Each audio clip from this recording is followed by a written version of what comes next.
ഹരേ കൃഷ്ണ കൃഷ്ണ കൃഷ്ണ ഹരേ ഹരേ ഹരേ രാമ രാമ രാമ ഹരേ ഹരേ കൃഷ്ണ കൃഷ്ണ ഹരേ ഹരേ ഹരേ രാമ രാമ രാമ ഹരേ ഹരേ ഹരേ കൃഷ്ണ കൃഷ്ണ കൃഷ്ണ ഹരേ ഹരേ ഹരേ രാമ രാമ രാമ ഹരേ ഹരേ ഹരേ കൃഷ്ണ കൃഷ്ണ കൃഷ്ണ ഹരേ ഹരേ ഹരേ രാമ രാമ രാമ ഹരേ ഹരേ ഹരേ കൃഷ്ണ കൃഷ്ണ ഹരേ ഹരേ ഹരേ രാമ രാമ രാമ ഹരേ ഹരേ ഹരേ കൃഷ്ണ കൃഷ്ണ കൃഷ്ണ ഹരേ ഹരേ ഹരേ രാമ രാമ രാമ ഹരേ ഹരേ ഹരേ കൃഷ്ണ കൃഷ്ണ കൃഷ്ണ ഹരേ ഹരേ ഹരേ രാമ രാമ രാമ ഹരേ ഹരേ ഹരേ കൃഷ്ണ കൃഷ്ണ കൃഷ്ണ ഹരേ ഹരേ ഹരേ രാമ രാമ രാമ ഹരേ ഹരേ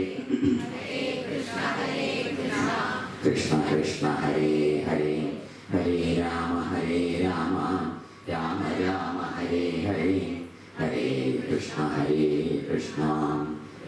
കൃഷ്ണ ഹരേ ഹരേ സർവത്ര ഗോവിന്ദനാമ സങ്കീർത്തനം ഗോവിന്ദ ഗോവിന്ദ. നമ്മൾ ഈ കിഷ്കിന്ധ രാജധാനിയിലേക്ക്, അതായത് കിഷ്കിന്ധ ദേശത്തേക്ക് രാമനും ലക്ഷ്മണനും പുറപ്പെട്ടു. അതായത് സീതാദേവി അന്വേഷിച്ച് തെക്കോട്ടുള്ള യാത്രയാണ്. തെക്ക് ഭാഗത്തേക്ക്, ഭാരതത്തിൻ്റെ തെക്ക് ഭാഗത്തേക്കായിട്ട് പോന്നു. അവരിങ്ങനെ ഈ പമ്പ സരസ് കണ്ടു. പമ്പ സരസ് കണ്ട് അവിടെ നിന്ന് പോന്നിട്ട് രാമൻ ഇങ്ങനെ ഈ പമ്പ സരസ് കണ്ടെങ്കിൽ അവരത് കാരണം വലിയ സങ്കടമായിട്ട് തോന്നി. അതായത് ദുഃഖമായിട്ട് നമ്മളിരിക്കുന്ന സമയത്ത് സന്തോഷമായ വസ്തുക്കൾ കാണുമ്പം ദുഃഖമാണ് കൂടുക. നമ്മൾ ദുഃഖിച്ചിരിക്കുന്ന സമയത്ത് സന്തോഷിപ്പിക്കുന്ന വസ്തുക്കൾ കാണുമ്പം സന്തോഷം കൂടില്ല, ദുഃഖം ഒന്നും കൂടി കൂടും. അങ്ങനെയുണ്ടാകും. ഇപ്പോൾ സാധാരണഗതിയിൽ സീതയോട് കൂടിയിട്ട് അങ്ങനെ ആ കാട്ടിലാണെങ്കിലും കഷ്ടപ്പെട്ട് കഴിയുകയാണെങ്കിലും വലിയ സന്തോഷമായിട്ട് കഴിച്ചു കൂട്ടി സീതയെ എൻ്റെയും ലക്ഷ്മണൻ്റെയും കൂടെ ഈ ചിത്രകൂടത്തിൽ നിന്നൊരു വാക്യം പറഞ്ഞത് ഓർമ്മയുണ്ടോ? എൻ്റെയും ലക്ഷ്മണൻ്റെയും കൂടെ ഇവിടെ ഒരു 1000 കാലം ജീവിച്ചാലും എനിക്ക് ഒരു സന്തോഷക്കുറവും ഉണ്ടാവില്ല കേട്ടോ, നാട്ടിൽ നിന്ന് പോകുന്നതിൻ്റെ വേദനാതി തോന്നില്ല കേട്ടോ സീതയെ എന്നൊക്കെ പറഞ്ഞത് ഓർമ്മയില്ലേ?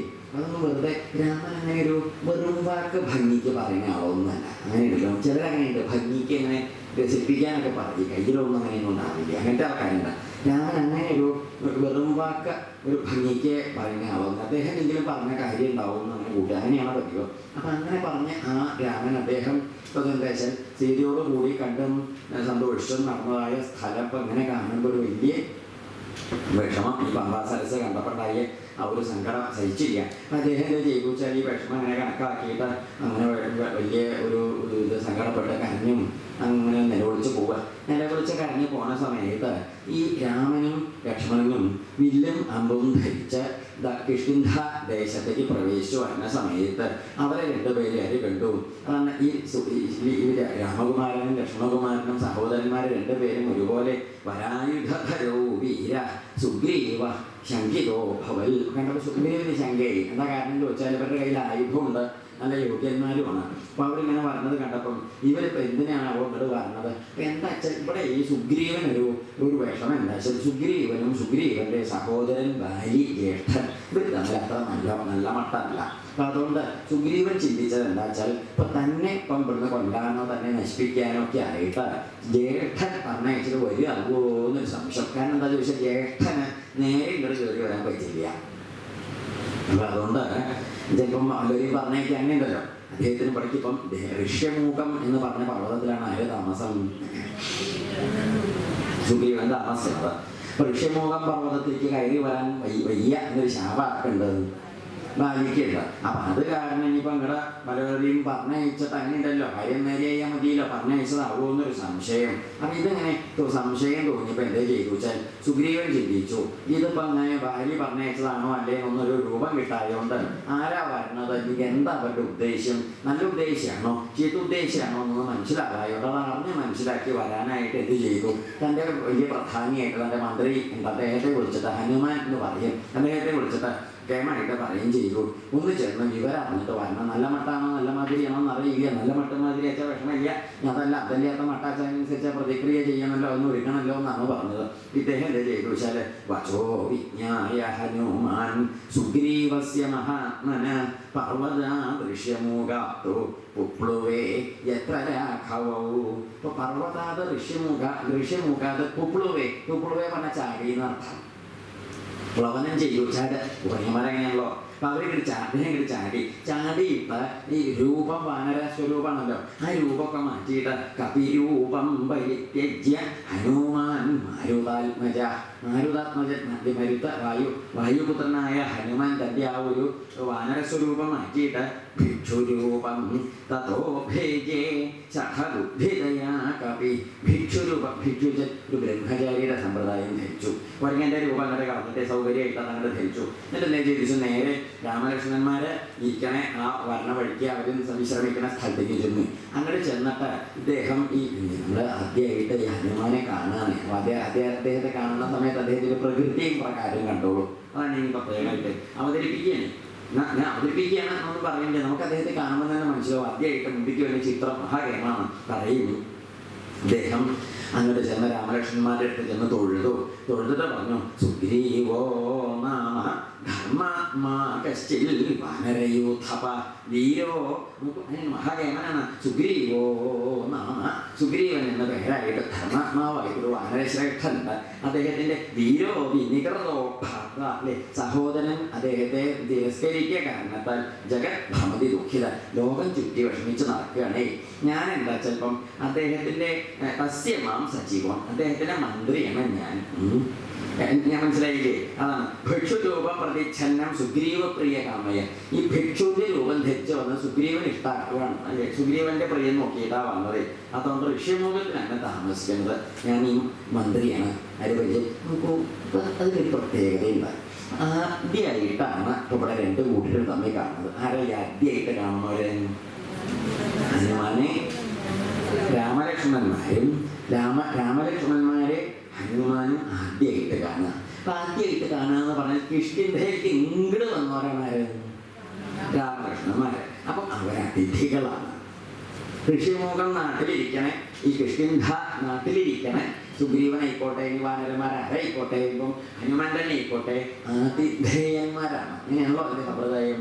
അപ്പൊ നോക്കൂ, ഈ ഹനുമാൻ ആദ്യം ഇവിടെ ചെന്നിട്ട് സ്വയം പരിചയപ്പെട്ടു. ഞാൻ ഇങ്ങനെ വടക്കേര നാരായണനായിരുന്നു എൻ്റെ പേര്, ഞാൻ ഇങ്ങനെയൊക്കെയാണ്. അങ്ങനെ ആരാ എന്താണെന്ന് മനസ്സിലായില്ല. അങ്ങനെ നമ്മൾ പരിചയപ്പെടുത്തിയിട്ടാണ് ആരെ പരിചയപ്പെടേണ്ടത്. സാധാരണ നമ്മൾ പൊതുവെ ലോകത്ത് എങ്ങനെയാ വെച്ചാൽ അവനവൻ്റെതൊക്കെ മറച്ചു വെച്ചതിന് തോണ്ടും മറ്റാണ് രണ്ടാമത്തെ കണ്ടു. അപ്പൊ നമ്മളൊരാളെ പരിചയപ്പെടാൻ പോകുന്ന സമയത്ത് എന്ത് ചെയ്യണം? ആദ്യം നമ്മൾ ആരെന്ന് പറയണം. ഞാൻ ഇന്നയാളാണ്, എന്നെ ഇരിക്കുന്നത്, ഇനി ഉദ്ദേശിച്ചിട്ട് പറയുന്നത്. അങ്ങനെ മനസ്സിലായില്ല. അപ്പൊ അദ്ദേഹം വെടുപ്പായിട്ട് പറയുന്നത് അന്യാളിനെ പോലെ സന്തോഷമായിക്കൊണ്ടു. അതായത് നമ്മൾ ഒന്ന് മറച്ചു വെച്ചിട്ട് മറ്റൊരാളുടേത് നമുക്ക് തരാവണം അറിയണമെന്ന് മനസ്സിലാക്കേണ്ടത് ഒരു ഗൂഢ സ്വഭാവമുണ്ട്. അത്തരക്കാരെ നമുക്ക് ഇഷ്ടപ്പെടുത്തില്ല. ഒരു വ്യക്തിത്വത്തിൻ്റെ ഒരു ഭംഗിയില്ലായുണ്ടാവില്ല. ഇത് തുറന്ന സമീപനം. നമ്മളെന്ത് ചെയ്യുക? അങ്ങോട്ട് നല്ല വർത്തമാനം ചോദിച്ച് പരിചയപ്പെടുത്തി നമ്മളെ പരിചയപ്പെടുത്തിയിട്ട് അദ്ദേഹത്തെ ഇങ്ങോട്ട് സ്വയം പരിചയപ്പെടുക എന്നുള്ള മട്ടത്തിൽ ഹനുമാന്റെ അതായത് എന്താ ചോദിച്ചാൽ അറിവും വിവരവും പഠിപ്പും പരിചയവും പ്രാപ്തി ഉണ്ടായതുകൊണ്ട് കാര്യം പെരുമാറാനും കൂടി ഉണ്ടാവണം, നിശ്ചിതമാവണം. ഈ ആദ്യം പറഞ്ഞ അറിവും പ്രൗഢയും മറ്റൊരാജ്യം വലിയ വലിപ്പത്തിൽ ഒന്നുമില്ലെങ്കിലും പെരുമാറാൻ നിശ്ചിതെങ്കിലും അത്തരക്കാർ ലോകത്തിൽ ഉയർന്ന നിലയിൽ എത്തിപ്പോകും. ധാരാളം പഠിപ്പും വിവരം മറ്റേജാതിയൊക്കെ ഉണ്ടായിട്ടും ഒരു നിലയിലും ചിലരെത്താണ്ടി പോകുന്നുണ്ട്. കണ്ടില്ലേ? അപ്പൊ പറഞ്ഞതിൻ്റെ അർത്ഥം എന്താ ചോദിച്ചാൽ പഠിപ്പും വിവരം മോശമാണെന്നല്ല, അതൊക്കെ ശോഭിക്കണമെങ്കിൽ ഇത് വേണം. ഈ വ്യവഹാരത്തിലുള്ളതായ ചില നന്മകൾ നമ്മൾ സൂക്ഷിക്കണം. ഹനുമാന്റെ കയ്യിൽ അതിൻ്റെ മഹാകേമൻ ഇവിടെ നമ്മളൊക്കെ കാണുമ്പോൾ ഇത്ര നല്ലൊരു വ്യക്തിത്വം നമുക്ക് കാണാൻ വേറെ തരത്തിലൊരു മഹിമയുള്ള വ്യക്തിത്വമാണ് എൻ്റെ ഹനുമാൻ സ്വാമിയുടേത്. അപ്പൊ അദ്ദേഹത്തിനോട് പറയുകയും ചെയ്തു. അതുകൊണ്ട് എന്താ ചോദിച്ചാലേ സജീവോ വയം കവി ഇന്ദ്രസ്യ സുഗ്രീവസ്യ മഹാത്മന. ഞാൻ അദ്ദേഹം മന്ത്രിയാണ്, സജീവൻ മന്ത്രിയാണ് അദ്ദേഹത്തിന്റെ. അതല്ല കഥ. ഇതിങ്ങനെ വർത്തമാനം പറഞ്ഞ് പരിചയപ്പെടുത്തിയിട്ട് രാമനോട് ആരാ എന്താന്ന് ചോദിച്ചപ്പം സുഗ്രീവന്റെ മന്ത്രി ഹനുമാൻ മുമ്പിൽ നിൽക്കണ്ട, രാമനും ലക്ഷ്മണനെ അടുത്തടുത്ത് ഒന്നിച്ച് നിൽക്കാവൂല. അപ്പൊ അതിന്റെ രാമൻ ഇങ്ങനെ മെല്ലെ ലക്ഷ്മണന്റെ നേരെ നോക്കിയിട്ട് പറഞ്ഞു, ലക്ഷ്മണ ഇനി എന്തായിട്ട് വേഷം നിങ്ങളുടെ അടുത്തേക്ക് നിൽക്കുന്നു. എന്താണ് വേഷം? ആള് നിൽക്കടില്ലേ? ഋഗ്വേദമൊന്നും അറിയാത്തൊന്നും പറ്റില്ല, യജുർവേദം പഠിക്കാത്തൊന്നും ഇങ്ങനെ വർത്തമാനം പറയാൻ പറ്റില്ല, സാമവേദം അഥർവവേദമൊന്നും ശരിയാശാലേ ഇത്ര നന്നായിട്ട് വർത്തമാനം പറയാൻ പറ്റില്ല. അങ്ങനെ പഠിപ്പുണ്ട്. അല്ലെങ്കിൽ നമുക്ക് മുഖത്തേക്ക് നോക്കൂ, ഒരു ഭാവപ്പകർച്ചയൊന്നുമില്ല, നല്ല പ്രേമത്തില് സ്വരം നോക്കും, ഒരേ ഭാവത്തിൻ്റെ എന്ത് പ്രേമായിട്ടാണ് പറയുന്നതല്ലേ. ഇത്ര നേരം വർത്തമാനം പറഞ്ഞു നമ്മുടെ നേരെ, ഇത്രയും നേരം വർത്തമാനം പറയും. ഞാൻ നോക്കുകയായിരുന്നു ലക്ഷ്മണ, ഇത്രയും നേരം വർത്തമാനം പറഞ്ഞിട്ടും വിശവോ ക്ഷേത്രത്തിൽ ഉപരിക്കുകയാണ്. നല്ല പണ്ഡിതനാണെന്ന് തോന്നണേ. ഇത് ഉറക്കെയല്ല പറഞ്ഞത്. ലക്ഷ്മണനോട് സ്വകാര്യം, ലക്ഷ്മണനോട് എന്താ സ്വകാര്യമായിട്ട് പറഞ്ഞത്? അതായത് ലക്ഷ്മണ ഋഗ്വേദ വിനീതസ്യ നായജുർവേദധാരിണ സമയം. ഈ ഋഗ്വേദം നിശ്ചയില്ലാത്തവനും യജുർവേദം നിശ്ചയില്ലാത്തവനും സാമവേദം പഠിക്കാത്തവനും അഥർവവേദം പഠിച്ചിട്ടില്ലാത്തവനും ഇത്ര നന്നായിട്ട് സംസാരിക്കാൻ പറ്റില്ല. അതൊക്കെ പഠിച്ചോനെ ഇങ്ങനെ നന്നായി വർത്തമാനം പറയും. ഇത് മാത്രമല്ല, നോക്കൂ, ന്യൂനം വ്യാകരണം കൃഷ്ണം അനേന ബഹുധാശ്രുതം. വ്യാകരണശാസ്ത്രമൊക്കെ നല്ലോണം പഠിച്ചിട്ടുണ്ടേ. എന്താ കാരണം എന്നറിയോ? ബഹുവ്യാഹരതാനേന ന കിഞ്ചിത് അപശബ്ദിതം. ഇത്രയും നേരം വർത്തമാനം പറഞ്ഞിട്ടും ഒരു വ്യാകരണത്തെ ഒരു ചെറിയ പശക്ക് പോലും ഭാഷയിലില്ലല്ലോ. അപ്പൊ നല്ല പഠിപ്പുള്ള ആളാണ്. കണ്ടു ഈ ഹനുമാനെ കുറിച്ചുള്ളതായ ഫസ്റ്റ് ഇംപ്രഷൻ കണ്ടു. ആദ്യത്തെ ഒരു അദ്ദേഹത്തിന്റെ ഒരു മുഴുവനും ഒരു പ്രകൃതി കിട്ടിയാണ്. ആദ്യത്തെ ഒരു മതിപ്പ് ആയിട്ട് കണ്ടായി രാമനും ലക്ഷ്മണനും ഉണ്ടായി. എന്ന് പറയുക, മുഖേ നേത്രയോശ്ചാപി ലലാടെ. നമുക്ക് മുഖത്തായിക്കോട്ടെ, നെറ്റീമ്പിലായിക്കോട്ടെ, ലലാടം നെറ്റി, നേത്രയോഹോ കണ്ണിലായിക്കോട്ടെ, പുരികത്തിലായിക്കോട്ടെ, നെറ്റീമ്പിലായിക്കോട്ടെ, ഭ്രുവോഹ പുരികങ്ങളിലൊന്നെന്ത് അന്വേഷിച്ച സർവേഷു ഒരവയവത്തിലും എന്ത് കാണാനില്ല? ദോഷ. എന്താ സംവിധിത കൊച്ചി ലേശൊരു ദോഷം. അതായത് ശങ്കിക്കാവുന്ന ഒരു ബോഡി ലാംഗ്വേജ് എന്നൊക്കെ പറയില്ല. ആ ശരീരഭാഷ ഒരു സംശയത്തിന് നല്ല കൃതിത്വം. അന്നിപ്പം ആ പറയലും സമ്പ്രദായമൊക്കെ വളരെ നന്നായിരിക്കണം. എങ്ങനെയാ പറയുന്നത്? അവിസ്തരം. പരത്തി പറയണമില്ല. അസന്ദിഗ്ധം.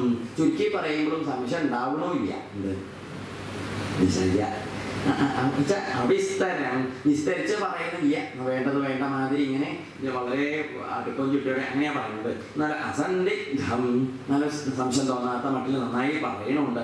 അവിളംബിതം.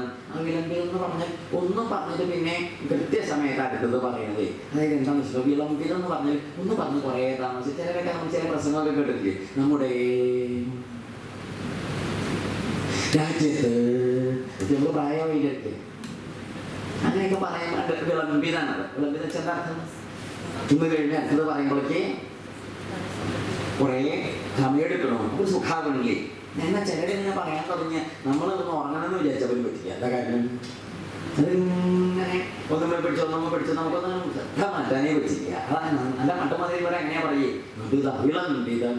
ഒരു താമസവും ഇല്ലാതെ കൃത്യമായിട്ടാണ് വർത്തമാനം പറയുന്നത്. തന്നെയല്ല എന്തെന്ന് വെച്ചോ അദ്രുതം, വേഗതയുണ്ടോ? ഇവിടെ എന്ന് പറഞ്ഞിട്ട് അതുല്യ ഉരസ്ഥം കണ്ഠകം വാക്യം. ഉരസ്ഥം കണ്ഠകം വാക്യം എന്ന് പറഞ്ഞ് നല്ല മുഴങ്ങണ ശബ്ദസ്വരത്തിൽ എന്ത് ചെയ്യണോ? വർത്തതേ മധ്യമേശ്വരേ. മധ്യമസ്വരത്തിലാണ്, ഉച്ചസ്വരത്തിലല്ല. നീചസ്വരം ഉച്ചസ്വരം പറഞ്ഞാൽ വല്ലാതെ ഉറക്കെ പറഞ്ഞ് വിഷമിപ്പിക്കണില്ല. അതുമല്ല, മധ്യമേശ്വരേ. മധ്യമസ്വരം ഒരു ഇടപെട്ടില്ല. പേടിക്കുന്നില്ല എന്നാൽ മനസ്സിലാവുകയും ചെയ്യും. നല്ല ഭാഷയിൽ ഹൈ സംസ്കാരം അക്രസം നല്ല കേമനായിട്ട് ഉദ്ദേഹം ആദ്യമായിട്ട് നോക്ക് ലക്ഷ്മണനും രാമനും കൂടി ഹനുമാനെ കണ്ടപ്പം ഹനുമാനെ കുറിച്ച് രാമൻ ലക്ഷ്മണനോട് പറയുന്ന വാക്യങ്ങളാണിത്.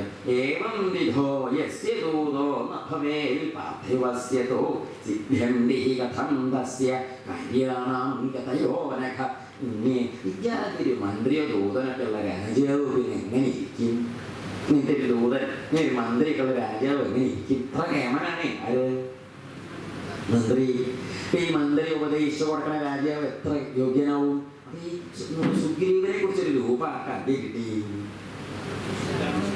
ഹനുമാനെ കുറിച്ച് നമ്മുടെ നാട്ടിൽ എങ്ങനെയാണ്? നമ്മുടെ കുട്ടികളെ ആരെങ്കിലും പോയി എവിടെയെങ്കിലും ചെന്ന് നല്ല മുതുക്ക എന്തെങ്കിലും കാണിച്ചാൽ വന്ന കേമം കാണിച്ചാൽ പറയും ഹായ് ആ കുട്ടികൾ അമ്മയ്ക്ക് ഇരിക്കട്ടെ, ആ നമസ്കാരം.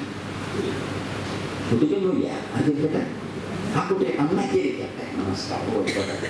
വേറെ എന്തെങ്കിലും മെടുക്ക് കാണിച്ചാൽ പറയും ആ കുട്ടിയുടെ അച്ഛനിരിക്കട്ടെ. എന്ത് അച്ഛൻ നാട്ടിൽ വിട്ട് പോയിട്ട് 16 കൊല്ലായി, എന്നാലും അച്ഛനിരിക്കും. അങ്ങനെയൊക്കെ നമ്മൾ പറയുകയെ എന്താ കാരണം ആ കുട്ടി ഇങ്ങനെ അച്ഛവര് വരാനെന്നാണല്ലോ എപ്പ ശരിയല്ലേ ഇത്. അപ്പൊ നമ്മൾ ഈ കുട്ടിയെ കൊണ്ട് ആരെ ഇളക്കും?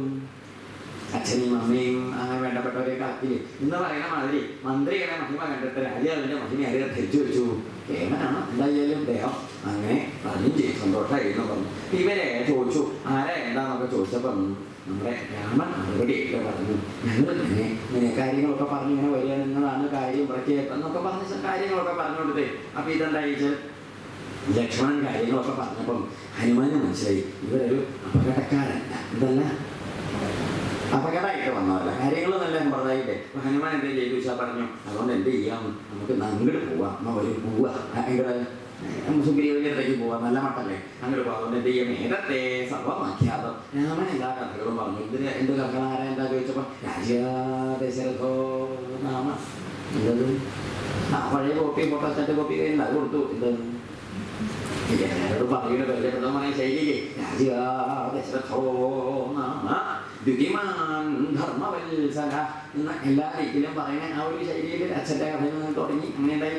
അവിടുത്തെ പുത്രനാണ് നമുക്ക് പറഞ്ഞു കൊടുത്തു. അപ്പൊ എന്താ വെച്ചാൽ ഞാൻ മൂത്ത മകനാണ്, രണ്ടാമത്തെ മകൻ ഇങ്ങനെ ഭരതൻ ശത്രു എല്ലാവരെയും പരിചയപ്പെടുത്തി കൊടുത്തേ. അപ്പൊ ഇതിന് മറുപടി ആയിട്ടാണ് എന്നാ ശരി വരൂ നമുക്ക് പോവുകയാണെന്നും പറഞ്ഞിട്ട് സുഗ്രീവന്റെ അടുത്തേക്ക് രണ്ടുപേരെയും കൂട്ടിക്കൊണ്ടുപോയി. എങ്ങനെ കൂട്ടിക്കൊണ്ടുപോയി അറിയോ, ഇവർ നല്ല യോഗ്യന്മാരാണെന്ന് കണ്ടപ്പോൾ തോളത്ത് കയറ്റിയിട്ട് അപ്പൊ ആരും കൊണ്ടുപോയത് ഹനുമാൻ കൊണ്ടുപോയത്. എൻ്റെ പേര് സുഗ്രീവന്റെ അടുത്ത് കൊണ്ടുവന്നു. സുഗ്രീവൻ അവർക്ക് എന്ത് ഇരിക്കാനൊക്കെ തടുക്ക് തടുക്കെന്നൊക്കെ മനസ്സിലാകുമോ? ഇരിക്കാനുള്ളത് അങ്ങനെയൊക്കെ കൊടുത്തു. തടുക്കെന്നും പറയും, ചന്ദനത്തിന് ചില പൊട്ടിച്ചിട്ട് കൊടുത്തു എന്നും പറയും. ചന്ദനത്തിന് ചില ചണ്ടാക്കാൻ മരത്തിൻ്റെ കൊമ്പേ ഇത് ചില പൊട്ടിച്ചിട്ട് ഇരുന്നോളൂ, മണ്ണാവട്ടെ മുട്ടിലെന്നെങ്കിൽ അങ്ങനെയൊക്കെ പറഞ്ഞില്ലേ. അപ്പൊ അവരുടെ മട്ടില്ല ഇങ്ങനെയൊക്കെ ചില സമയത്ത് കുരങ്ങന്മാരുടെ മറ്റുള്ള വർത്തമാനങ്ങളൊക്കെ പറയുമ്പോഴും ചിലപ്പോൾ മനുഷ്യന്മാരെക്കാൾ വലിയ കാര്യങ്ങളുടെ മട്ടിലും വരെ കുറിച്ച് പറയും. ഇത് എന്ത് കൂട്ടരാണോ, മനുഷ്യന്മാരാണോ കുരങ്ങന്മാരാണോ, ഇനി അതല്ല വേറെ വല്ല കൂട്ടരാണോ ചോദിച്ചാൽ വലിയ രൂപമൊന്നും ഇല്ല. ചിലപ്പോൾ കുരങ്ങന്മാരുടെ ചക്രവും കിട്ടിക്കില്ല. ചക്രവും കിട്ടിക്കില്ല പറഞ്ഞാൽ കുരങ്ങന്മാർക്ക് ഇപ്പിഴിക്ക് കുറച്ചുണ്ടാക്കില്ലേ, അതൊക്കെ ഇടയ്ക്ക് പറയും. ചൊരക്കൊക്കെ പോലെ പ്രസംഗിക്കുന്നത് കേട്ടാൽ മനുഷ്യന്മാരെ പറ്റിയെടുത്ത് ക്ലാസ്സിന് പോകണം തോന്നിപ്പോകും. എന്താ കാരണം മനസ്സിലാവും, കേട്ടാൻ കഴിയില്ല. അത് ഇവിടെ ഹനുമാനെ കുറിച്ച് എന്താ പറഞ്ഞിരിക്കുന്നത്? ആ വിദ്വാൻ, നല്ല വ്യാകരണം പഠിച്ചവൻ, 4 വേദങ്ങൾ ഇഷ്ടമുള്ളവൻ എന്നൊക്കെ പറഞ്ഞില്ലേ. വിദ്വാനാണ്, പണ്ഡിതനാണ്, നല്ലോണം പെരുമാറാൻ നിഷ്ഠ, വ്യവഹരിക്കണം, ഭാഷ, സമ്പ്രദായം, സ്വരം, കണ്ഠം, നിപ്പ്, നോട്ടം ഒക്കെ നിന്ന് കേമാണ് എന്ന് പറഞ്ഞ് അങ്ങനെ സുഗ്രീവന്റെ അടുത്ത് വന്ന് കാര്യങ്ങളൊക്കെ പറഞ്ഞു. ഈ വാനരന്മാര് ഇങ്ങനെ സുഗ്രീവനായിട്ട് അങ്ങോട്ടും ഇങ്ങോട്ടും പരസ്പര സഖ്യം ഉണ്ടാവുകയാണ്. യോജതേ സഖ്യം ബാഹുരേഷ പ്രസാരിത ഗൃഹ്യതാം പാണിനാ പാണി. അതുകൊണ്ട് അങ്ങനെയും നമുക്ക് രണ്ട് കൂട്ടിയിട്ടും തമ്മിൽ അഭിപ്രായ വ്യത്യാസം ഒന്നുമില്ലെങ്കിൽ നമുക്ക് എന്താവാം, പരസ്പരം അങ്ങോട്ട് യോജിക്കാം, സഖ്യം ആവാം. എന്ത് ചെയ്യൂ, സഖ്യം ചെയ്യാൻ അങ്ങനെ താല്പര്യമായിട്ട് തോന്നുന്നു കയ്യിൽ നീട്ടിക്കോളൂ എന്നും പറഞ്ഞു. ഇത് നീട്ടിക്കോളൂ, കയ്യിൽ നീട്ടാൻ പറഞ്ഞു. ബാഹുരേഷ പ്രസാരിത, ബാഹു കയ്യിൽ പ്രസാരിത, കയ്യിൽ പ്രസരിപ്പിക്കാവുന്ന അതെന്താ മനസ്സിലായില്ലേ? കയ്യെ നീട്ടിക്കോളൂ പറഞ്ഞു. കയ്യിൽ നീട്ടി 2 കൂട്ടരും ദൃശ്യതാം പാണിനാ പാണി, കൈകൊണ്ട് പിടിക്കുക. അങ്ങനെ പരസ്പരം പാണി അങ്ങനെ കൈകൊണ്ട് പിടിച്ചു. അവർക്ക് എന്താ ചോദിച്ചോ, നമ്മുടെ ഈ ഹനുമാൻ പോയിട്ട് വേഗം കല്ലടച്ച് തീയൊക്കെ വളർക്കൊക്കെ കത്തിച്ചു വെച്ചു. എന്നിട്ടോ ദീപ്യമാനം തറോ വന്യം അഗ്നിസാക്ഷിത്വം കണ്ടുണ്ട്. എന്താണ് അഗ്നിസാക്ഷി എന്ന് പറയുന്നത്? എന്തിനും നമ്മുടെ നടയിൽ എന്ത് സൽക്കർമ്മം ചെയ്യുമ്പോഴും എന്ത് സാക്ഷിയാവണം? അഗ്നി നമ്മൾ പൊതുവെ പറയുക വിവാഹത്തിന് നമ്മൾ അഗ്നി സാക്ഷിയായിട്ട് കല്യാണം കഴിച്ച് കൊണ്ടുപോകുന്ന വൈകുന്നേരം കളിച്ചാത്തുനിന്ന് വരുമ്പോൾ കണ്ടാൽ മനസ്സിലാവില്ല എന്നൊക്കെ പറയില്ലേ. അഗ്നിസാക്ഷി അത് അത്രയ്ക്ക് പുണ്യമായ രീതിയിൽ വിശിഷ്ടമായ ഈശ്വര സമ്പ്രദായത്തിൽ ചെയ്ത ക്രിയയാണ്. അതിനെങ്ങനെ വിലവയ്ക്കായ അതൊരു മോശമാണ്. അഗ്നിസാക്ഷി എന്ന് പറയും. അതുപോലെ എല്ലാ ക്രിയയ്ക്കും നമ്മൾ എന്ത് ചെയ്യുക, അഗ്നിസാക്ഷിത്തരുണ്ട് ഇല്ലേ. നട്ടുച്ചയ്ക്ക് നമ്മുടെ ഒരു പരിപാടിയുടെ ഉദ്ഘാടനം നമ്മൾ അതിൻ്റെ ഈ ഒരു വിളക്ക് കത്തിച്ച് വെച്ചിട്ടാണ് പറയുന്നത്. നട്ടുച്ചയ്ക്കാണെങ്കിലും 12:30 നമ്മൾ എന്ത് ചെയ്യും, വിളക്ക് കത്തിച്ച് വെക്കുന്നത് വെളിച്ചം ഉണ്ടായിട്ട് എഴുതാനും വായിക്കാനും സൗകര്യത്തിനൊന്നും അല്ലത്. സാധാരണ രാത്രിയിൽ നമ്മൾ വിളക്ക് കത്തിച്ച് വെക്കുന്നത് ലൈറ്ററിനൊക്കെ എന്തിനാണ്? ഇരുട്ടിൻ്റെ ഭക്ഷണം ചെയ്യാണ്ടിരിക്കാനും എഴുതാനും വായിക്കാനും വ്യവഹരിക്കാനും സൗകര്യം ഉണ്ടാവാനുമാണ്. പക്ഷേ നട്ടുച്ചയ്ക്ക് എന്തെങ്കിലും ഒരു പരിപാടിക്ക് തുടങ്ങുമ്പോഴോ പുതുമയ്ക്ക് പുറപ്പെടുമ്പോഴോ നമ്മൾ വിളക്ക് കത്തിക്കുന്നത് എന്തിനല്ല? ഭാരതത്തിൻ്റെ ഒരു പ്രത്യേകതയോ വെളിച്ചത്തിനെ നമ്മൾ എന്തായിട്ട് കണ്ടിട്ടുണ്ട്? നന്മയായിട്ട് കണ്ടിട്ടുണ്ട്. വെളിച്ചത്തിനെ നമ്മൾ അറിവായിട്ട് കണ്ടിട്ടുണ്ട്. വെളിച്ചത്തിനെ നമ്മൾ എല്ലാ നന്മകളുടെയും എല്ലാ ഒരു മഹിമകളുടെയും സ്ഥാനമായിട്ടാണ് നമ്മൾ എന്ത് കണ്ടേ? അജ്ഞാനത്തിനില അന്ധസ്യ. പിന്നെ വിശദാർത്ഥം അജ്ഞാനത്തെയും അറിവില്ലായോടും അന്തല്യായോടും ഇരുട്ടായിട്ടാണ് പോകുന്നത്. എന്ത് ചെയ്യും? ഞാൻ അഞ്ജനശലാട്ടയ അണ്ട് ഇരുട്ട് വിളിച്ചിട്ട് ഗുരു ബ്രഹ്മ. ഗുരു വാക്കിൻ്റെ അർത്ഥം എന്താ? ഗുരു എന്താ? ഗുരു ഗുരു ഇല്ലേ? അങ്ങനെയില്ല. ഗുരു എന്ന് പറഞ്ഞാൽ അങ്ങനെ നിരോധക അന്ധകാര നിരോധിത്വാൽ ഗുരുരിത്യഭിധീയതേ. നിശ്ചിതാർത്ഥം ഗുകാരസ്തു. ഗു എന്ന് പറഞ്ഞാൽ അന്ധകാരസ്യ. ഗുകാരം അന്ധകാരനാണ്. ഗു എന്ന് പറഞ്ഞാൽ അന്ധകാരമാണ്. ഗുകാരത്തിന് എന്ത് ചെയ്യണോ? രുണധി തടയണോ? രുകാരസ്തം നിരോധക. രു എന്നുള്ളത് രുണധി തടയണോ എന്നുള്ള അർത്ഥത്തിൽ ആണ് രു പ്രയോഗിച്ചിരിക്കുന്നത്. അപ്പം അന്ധകാര നിരോധിത്വാത്. അന്ധകാരത്തെ നിരോധിക്കുക. അന്ധകാരത്തെ നിരോധിക്കാൻ എന്താ വേണ്ടത്? ഇരുട്ടിനെ നിരോധിക്കാൻ എന്താ വേണ്ടത്? വെളിച്ചം. കണ്ടോ? അപ്പോൾ ഗുരു ചാർത്തത വെളിച്ചക്കാരനർത്ഥം. അപ്പോൾ വെളിച്ചത്തിന് നമ്മൾ അപ്പം അതൊരു വെളിച്ചം എന്ന് പറയുന്നത് ഒരു ബാഹ്യമായ ഒരു സൗകര്യമാണെങ്കിലും നമ്മൾ ഈ വെളിച്ചമായിട്ടല്ല. അതുകൊണ്ട് നമ്മൾ ഉദ്ഘാടനം ചെയ്യുമ്പം അദ്ദേഹം നിലവിളക്ക് കൊളുത്തി ഉദ്ഘാടനം ചെയ്തു എന്നൊക്കെ പറഞ്ഞിട്ടില്ലേ? കണ്ടിട്ടില്ലേ? നിലവിളക്ക് കൊളുത്തി ഉദ്ഘാടനം ചെയ്തു എന്ന് പറയുന്നത് ഒരു പ്രത്യേകമാണ് വെളിച്ചത്തിലേക്ക്. പറഞ്ഞുപോയി. തമസോമ ജ്യോതിർഗമയ മൃത്യോർമ അമൃതംഗം എന്നത് എന്താ പഠിക്കാൻ കാരണം? എന്താ പറയാൻ കാരണം? ഇരുട്ട് തന്നെ വെളിച്ചത്തേക്ക് കൊണ്ടുപോകണേ അല്ലേ? മരണത്തിൽ നിന്ന് എന്നെ മരത്തിൽ തൂക്കി കൊണ്ടുപോകണേ. അസത്തോമ സത്യമയ ചീത്തത്തിൽ നിന്ന് നന്മയ്ക്ക് കൊണ്ടുപോകണേ. നിങ്ങൾക്ക് ആർക്കപ്പം തെറ്റി പറയാൻ പറ്റുക? ഇതൊക്കെ ജാതി മതമുണ്ട്. ഇതൊക്കെ ആർക്കാ ഇഷ്ടമില്ലാത്തത്? അതുകൊണ്ടാണ് നമ്മുടെ വേദത്തിൻ്റെ മഹിമയെന്നും ഇങ്ങനെ ഏതെങ്കിലും ഒരു മതപുസ്തകത്തിൽ കെട്ടിയിട്ട ജാതിയിൽ അങ്ങോട്ട് നോക്കരുത്, ഇങ്ങോട്ട് നോക്കണം, മറ്റനെ കൊല്ലണം, അമ്പനെ കൊല്ലരുത്, ഇവനെ ചോട്ടണം, അമ്പനെ കുത്തണം, അമ്പനെ ഒളിഞ്ഞു നിന്ന് കൊല്ലണം, മറ്റേ നടന്നു നിന്ന് കൊല്ലണം, അങ്ങനെയൊന്നും ഉള്ള ഇടുങ്ങിയ മട്ടിലൊന്നും നമ്മുടെ പുസ്തകത്തിൽ നോക്കിയാൽ കാണില്ല. നമ്മളെന്തേക്കാണല്ലോ സത്യമയ തമസോമ ജ്യോതിർഗമയ മൃത്യോർമ അമൃതം ഗമയ. ഓം ഓം ബോംബ് ബോംബ് ബോംബ് നല്ലല്ലോ പറയുന്നത്. ഓം പറഞ്ഞോളൂ, എന്തിനാ വേണ്ട. ഓം ശാന്തി. ഓം ശാന്തി ശാന്തി. 3 ജാതി ശാന്തി എല്ലാവർക്കും.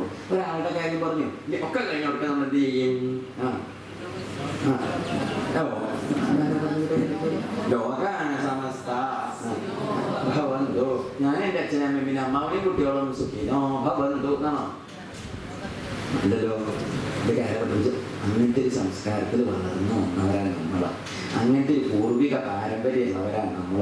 അതുകൊണ്ടാണ് നമ്മൾക്ക് ഇനി ഇന്നും ഭാരതത്തിൻ്റെ പേര് പറയുന്നത് ലോകരാജ്യങ്ങൾ ചാടി എണീക്കാനും പ്രതികരിക്കാനും അനുകൂലം നിൽക്കാനും കാരണം എന്താണെന്നറിയൂ? നമ്മളങ്ങനെ അപകടക്കാരല്ല എന്ന് പണ്ട് മുതലേ ഒക്കെ പരിചിട്ടുണ്ട്.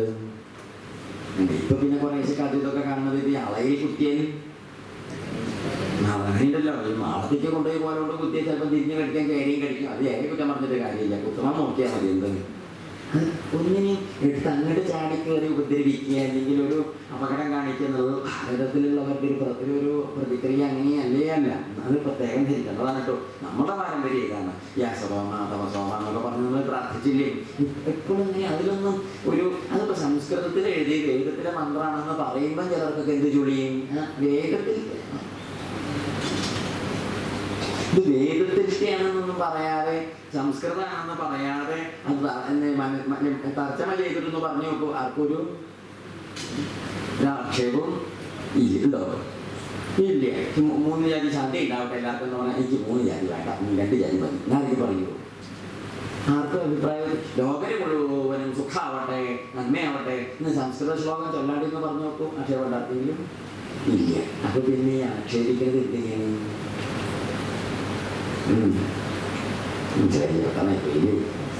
ആക്ഷേപിക്കുന്നത് എന്തിനാണ്? മനസ്സിലാവുണ്ടല്ലോ കുറേശ്ശൊക്കെ. ധരിച്ചു വെക്കാൻ കുട്ടികൾക്കൊക്കെ പറഞ്ഞു കൊടുക്കണം കേട്ടോ. നമ്മുടെ മട്ടൻ മാതിരി സമ്പ്രദായം. അതുകൊണ്ടാണ് ഈ ഈ സനാതന ധർമ്മം എന്ന് പറയുന്ന നമ്മുടെ ഈ സമ്പ്രദായം ലോകത്തിൽ ശാശ്വതമായിട്ടെന്നും നിൽക്കുന്നത്. അല്ലാതെ നമ്മൾ മിഷണറിമാരെ എവിടേക്കോ പറഞ്ഞയച്ചിട്ടും മിഷണറിമാരെ നടന്ന് പ്രസംഗിച്ചിട്ട് അരിയും അല്ലെങ്കിൽ പപ്പടോ അല്ലെങ്കിൽ പാലോ അല്ലെങ്കിൽ പയറോ അല്ലെങ്കിൽ പച്ചക്കറിയോ കൊടുത്തിട്ട് പറ്റിച്ചിട്ട് അല്ലെങ്കിൽ ഞങ്ങൾ തന്നിൻ്റെ രോഗം രോഗമൊക്കെ ഞങ്ങൾ പ്രാർത്ഥിച്ച് മാറ്റിത്തരാമെന്ന് പറഞ്ഞിട്ടോ അല്ലെങ്കിൽ വാള് കാണിച്ച് കുത്തി പൊന്തിച്ച് കൊണ്ടുവന്നിട്ടോ അല്ലെങ്കിൽ അവരെ ചെന്ന് ബോംബ് പൊട്ടിക്കുന്നോ അല്ലെങ്കിൽ വെടി വെക്കുന്നു പറഞ്ഞിട്ട് പേടിപ്പിച്ചിട്ടൊന്നും അല്ല എന്ത് ചെയ്തത്.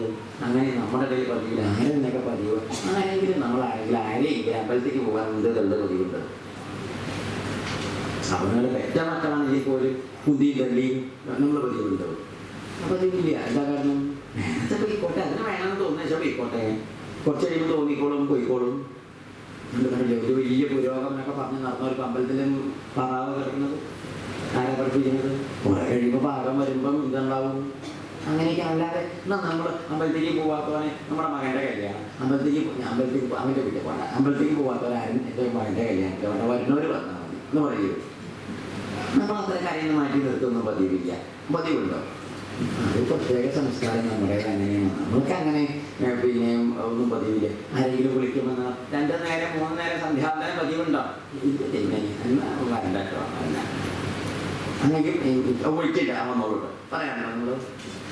നമ്മൾ ചോദിക്കാറുണ്ട് സന്ധ്യാന്തരം 3 നേരം കഴിച്ചു എന്ന് ആരോടെങ്കിലും ചോദിക്കണം. നമ്മൾ ഇതുവരെ ചോദിച്ചിട്ടുണ്ടോ? ആര് ചോദിക്കണം? അതെന്തുകൊണ്ടാണ് നമ്മൾ ചോദിക്കാത്തത്? അതിൻ്റെ ആവശ്യം അതൊക്കെ അവനവൻ്റെ സ്വകാര്യ ജീവിതത്തിൻ്റെ നിഷ്ഠയുടെ ഭാഗമാണ്. ജപിക്കുക, കുളിക്കുക, കല്ല് തേക്കുക, ഇതൊക്കെ ആര് ചെയ്യേണ്ടതാണ്? നമ്മൾ അറിഞ്ഞ് ചോദിക്കാമല്ലോ. ഇല്ലേ ചോദിക്കും. ചോദിക്കേണ്ട കാരണം അതൊന്നും ചോദിക്കേണ്ട കാര്യമില്ല. അതൊക്കെ സംസ്കാരമുള്ളവൻ, ഒരു സാംസ്കാരിക ബോധമുള്ളവൻ അല്ലെങ്കിൽ ലോകത്തിലെ മനുഷ്യഭാവത്തിൽ ജീവിക്കുക എല്ലാവരും ചെയ്യുമ്പോൾ കുളിക്കുക, കല്ല് തേക്കുക, അതുപോലെ അത്യാവശ്യം നല്ല വൃത്തിയുള്ള വസ്ത്രം ധരിക്കുക, ജപിക്കുക, ഇത്തിരി ഇത്തിരി നേരം ശാന്തമായിട്ടിരുന്ന് ധ്യാനിക്കുക, അല്ലെങ്കിൽ എന്തെങ്കിലും അതൊക്കെ അവനവൻ്റെ വ്യക്തി. അത് നമ്മളെ സംബന്ധിച്ച് എന്തല്ല, വ്യക്തി ബന്ധത്തിൽ ഇതൊന്നും ഒരു കാലത്തും എന്താവണം ചെയ്യാൻ തടസ്സമുണ്ടാക്കണമല്ലാണ്. അതുകൊണ്ട് നമ്മൾ ഈ സാധനത്തിൽ ഇരുന്ന് ജീവിക്കുന്നവരല്ല, മാനവികതയും മനുഷ്യത്വമാണ് വേണ്ടത്. അതുകൊണ്ട് ഭാരതത്തിൽ ജീവിച്ചൊരു സനാതനധർമ്മ സമ്പ്രദായക്കാരനാണെങ്കിൽ അവനെ നമ്മളൊരു ദിക്കിൽ എന്ത് ചെയ്യേണ്ട കാര്യമില്ല, പേടിക്കേണ്ട കാര്യമില്ല. അങ്ങനെ കാണുമ്പം പേടിക്കേണ്ട കാര്യമില്ല. ഇപ്പം നമ്മൾ 1 നമോ നാരായണായ ഏത് നാട്ടിൽ പറഞ്ഞു പോയി പറഞ്ഞാലും ആരും ഓടൊന്നുമില്ല. ഓടുക അല്ലേ? അമ്മേ ഭഗവതി എന്ന് പറഞ്ഞാൽ ആര് പേടിക്കൂ? അടുത്തുള്ളൊരു നോക്കുകയാണ് അദ്ദേഹം നോക്ക്, നമ്മൾ അദ്ദേഹം അമ്പലത്തിൻ്റെ അമ്മയും വരെയാവും ആവും ഒക്കെ പറയും, അത്രയേ ഉള്ളൂ. അത് ഞാൻ പേടിപ്പിക്കുക അല്ലെങ്കിൽ ഒരാളെ ഭയപ്പെടുത്തുകയും ചെയ്യുന്നതല്ല എന്ത് ഈ മന്ത്രങ്ങളൊന്നും. എവിടെ ചെയ്യാനും നമുക്കൊരു വിഷമവുമില്ല. പക്ഷേ ഇന്നത്തെ ലോകത്തിൻ്റെ ഗതി അങ്ങനെയല്ല. അത്ര വായിച്ചാൽ മനസ്സിലാവും. ശരിയല്ലേ? എന്തിനൊക്കെയാണ് പേടിക്കേണ്ടത് നമുക്ക് അറിയില്ല. വല്ലാത്തൊരു ഒരു ഇരുട്ടാണ് നമ്മുടെ മുമ്പിൽ പലപ്പോഴും കാണുന്നത്. ആ ഇരുട്ടൊക്കെ ഇരിക്കാൻ ഈ വെളിച്ചമൊക്കെ നമ്മൾ എന്ത് ചെയ്യുന്നത് ധാരാളം മനസ്സിലാക്കി വെക്കുന്നത്. അപ്പോൾ ഈ ഹനുമാൻ എന്ത് ചെയ്തു, കയ്യിൽ നീട്ടിക്കോളൂ എന്നൊക്കെ പറഞ്ഞവർ സന്ധി ചെയ്തു എന്ന് പറഞ്ഞാൽ സഖ്യം സഖീഭാവം. പരസ്പരം അവരങ്ങോട്ടും ഇങ്ങോട്ടും നല്ലോണം ദിവ്യമാനം അഗ്നി ജ്വലിപ്പിച്ചിട്ട് അഗ്നിയുടെ സാന്നിധ്യത്തിൽ അഗ്നി നമുക്ക് ഈ അഗ്നിയുടെ സാന്നിധ്യത്തിൽ നമ്മളിത് ചെയ്യുമെന്നൊക്കെ പറയാൻ കാരണം ചോദിച്ചാൽ വലിയൊരു തത്വാർത്ഥമുണ്ട്. ഇപ്പോൾ പലരും നമ്മളോട് ചോദിക്കും, നിങ്ങൾ ഈ ഉച്ചയ്ക്ക് ഇങ്ങനെ നമ്മൾ ഒന്നുമില്ലേ, ഞങ്ങൾ പണ്ട് ഇങ്ങനെ അച്ഛൻ കത്തിക്കുന്നത് കണ്ടത് അതുകൊണ്ട് ഞാൻ കത്തിച്ചു, ഞാൻ മുത്തശ്ശൻ കത്തിക്കുന്നുണ്ട് അച്ഛൻ കത്തിച്ചത്. അപ്പോൾ അത് കാരണം നമ്മളിങ്ങനെ കത്തിക്കണം പാരമ്പര്യമായിട്ട് കത്തിച്ച് പോലെ. എന്തിനാ കത്തിക്കുന്നത്? അതറിയില്ല, അങ്ങനെ കത്തിക്കും. അങ്ങനെയും പറയരുത്. എന്തിനാണ് നമ്മളെ അഗ്നി ജ്വലിപ്പിക്കുന്നതെന്ന് അറിയൂ. ഋഗ്വേദം എന്ന് പറഞ്ഞൊരു വേദമുണ്ട്, കേട്ടിട്ടുണ്ടോ? പഠിച്ചിട്ടൊക്കെ ഉണ്ടാവില്ല. ഋഗ്വേദം എന്നാ പേര്.